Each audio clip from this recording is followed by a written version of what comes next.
Paul, thanks again for being with us.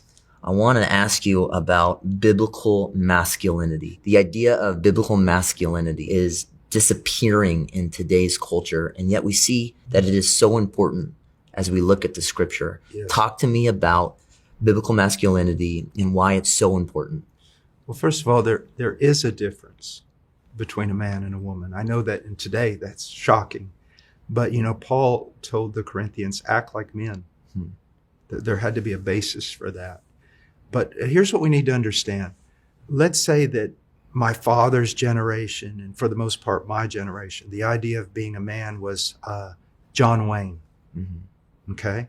And if you watch some of the John Wayne movies, there was a lot of things noble about that, but there were a lot of things that weren't noble. So John Wayne and that type of thing isn't the model, the archetype of what a man is to be. Mm-hmm. And then if you go to the other extreme, which you seem to find today, it's the very opposite of that person, a very passive, delicate man, a fearful man. It's like his psyche is broken and he just crumbles. Part of that we need to realize is one aspect of the judgment of God. Isaiah 3 is very clear about that we have young men ruling over older men. Noble men are removed from society. And there's all sorts of things revealed there in Isaiah 3. What we've got to realize is this. Our main problem is simply, again, not studying the Bible. Our main problem is not looking at Christ, or looking at Christ through some filtered lens rather than the raw scripture. My desire is not to be like John Wayne. It's also not to be like the other extreme. I want to set my sights on being like Jesus Christ. Now, also, I need to think about something. There is a headship in the family, and I am to be the head of my home. That doesn't mean that everything revolves around me. My headship serves one purpose, that I lead my home for the benefit of my wife and children, no matter how costly it is to me. My headship is sacrificial. And one of the things about being a true man, if we look at the model of Christ, it is self-giving and self-sacrifice.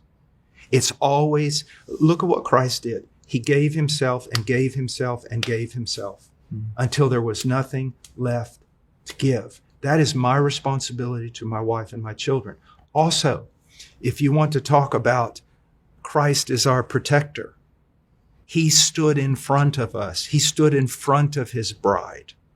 Anyone wants to come to get his bride, anyone wants to come to get God's children, he's going to stand between them and the ones he loves. This requires strength, courage. I think that young men need to grow in character, number one. And the primary characteristic should be love, which is self-giving. This is not about me. It doesn't matter how much I hurt, doesn't matter how much I suffer, doesn't matter if my expectations aren't met, my needs aren't met, my wants aren't met. That's not what it's about. It's about me dying for a woman and my children. Serving, giving, and stop looking in the mirror and stop being self-absorbed, self-giving.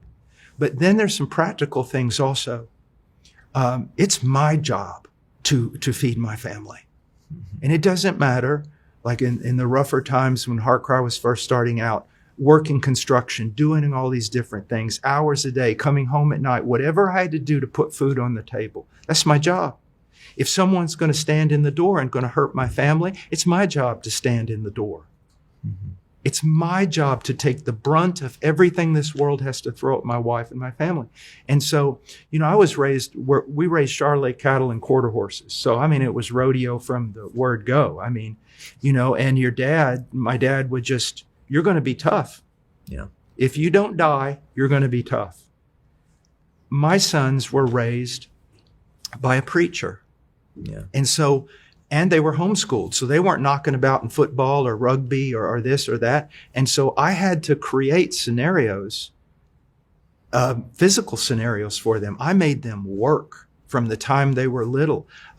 They lifted weights. They learned how to fight. They did all these things because that's part of, when my sons marry, I expect them to do everything they have to do and be everything they have to be to protect that woman that they've married and to protect their children.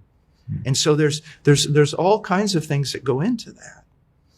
And we have to realize that, we want to know that there's a noble and righteous government. We want to know that all these things are in place to protect us. But the responsibility I have is above all those other things, to care for a wife. I told my boys, I said, let me look at your hands. Are there any calluses on your hands?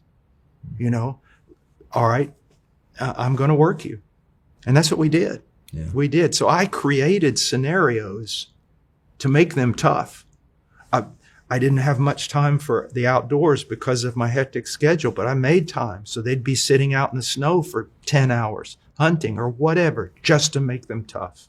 Talk about work ethic and how important that is in the molding of men.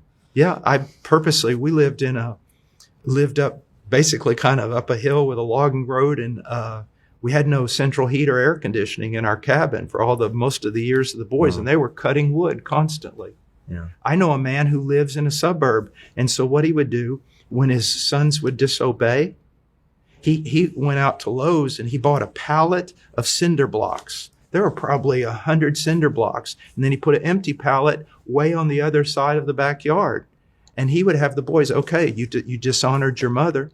You're going to do 100 push-ups, this many sit-ups, and you're going to move all those cinder blocks from over there to over there. Yeah. And it just, toughness. Just briefly, Paul, you mentioned, your definition of masculinity is not some external facade. No. It is sacrificial service that is not defined, you said, by passivity, but because of inner strength, by being a man of character.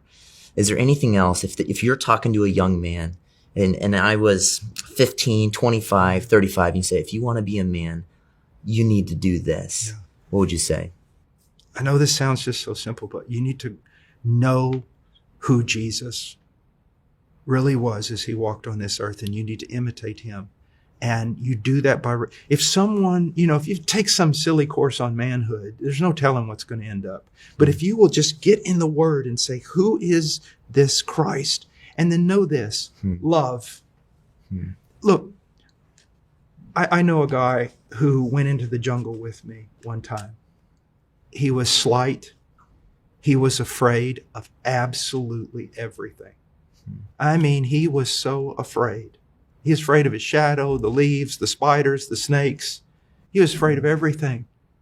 You'd say, well, how can you admire a guy like that? I admire him. Why? He was slight. He wasn't strong. He wasn't necessarily an outdoorsman, and he was scared. Do you know why he was there? Love. He was there because he loved the people and he wanted them to know Christ. It's love that makes a man strong. It's love that makes a man fight like a tiger. It's love. And that's what I want him to see. You take a Samuel Rutherford, you read Samuel Rutherford and his writing is so poetic. And at times, you're like, whoa, that's a little bit too much, And yet here was a man who would defy anything because of his love for Christ, because of his love for his people. And so, I don't want to build this. The Lord has spent many years destroying my bravado. It's one of the reasons for all my illnesses, everything else. It's to destroy that. We're not talking about some carnal strength or discipline or he's got muscles, coming out of his ears. I want a man who loves so much that he will just lay down his life. And he's not, if I would say the greatest cause of weakness among young men today is self-absorption instead of sacrificial love and service. That's what will make a man defy armies. When bolder, bigger men turn tail and run, that little puny man who loves will stand his ground. He loves Christ. And someone will say, are you afraid? Yes, I'm afraid. There's been so many times I've been so afraid I didn't know what to do. What keeps you in those moments? Because you're going to face enemies that it doesn't matter who you are. This is not the movies. They're going to take you down. And what makes you stand is not that you know Krav Maga. What's going to make you stand is you've been conformed to the image of Christ and you love. And as you said, act like men is a biblical command. Yes. So I'm thankful just for your clarity on relaying to us what that even means and how it's possible. So thank you so much, Paul. All right.